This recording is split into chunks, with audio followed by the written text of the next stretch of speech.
मंत्री दीपक केसरकर माध्यमांशी बोलत होते आणि महत्त्वाचे मुद्दे देखील त्यांनी यावेळेला मांडलेले आहेत। सत्याचा नेहमी विजय होतो असं दीपक केसरकरांनी म्हटलंय। आपले प्रतिनिधी प्रशांत बाग देखील आपल्या सोबत आहेत सध्या। त्यांच्याकडनं या महानिकालाच्या अनुषंगाने आपण अपडेट्स जाणून घेऊया। प्रशांत, अत्यंत महत्त्वाचा हा दिवस आहे।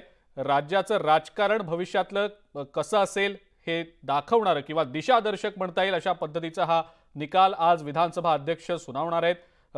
सुनावणीचं जे काही एकंदरीत प्रोसेस आपण बघितली गेले कित्येक दिवस, त्याचं अंतिम स्वरूप आज समोर येणार आहे। साक्षी नोंदवल्या गेलेल्या होत्या अनेक नेत्यांच्या, अनेक आमदारांच्या, आणि त्यानंतर आज हा निकाल समोर येईल। दोन्ही बाजूंकडून दावे प्रतिदावे देखील केले जात आहेत। प्रशांत, काय सांगता येईल याबद्दल?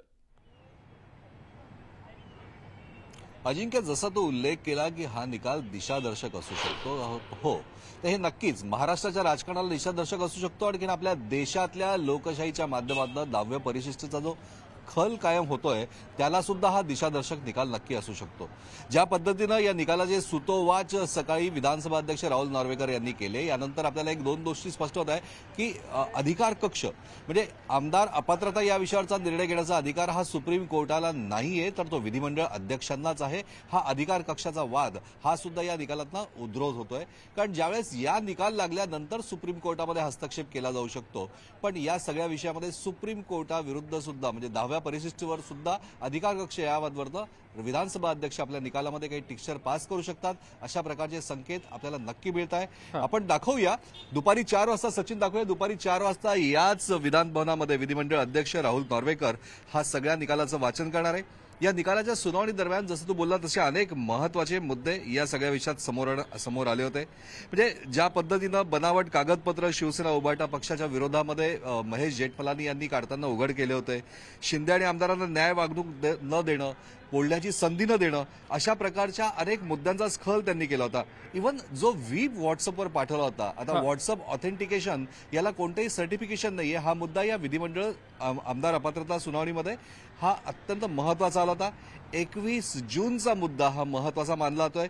12:30 वाजता बैठकीचा व्हीप बजावला 21 जूनला, आणखीन तोच योग्य आहे की अयोग्य याचा निर्णय हा आज दुपारी 4 वाजता याच्यात देणार आहे।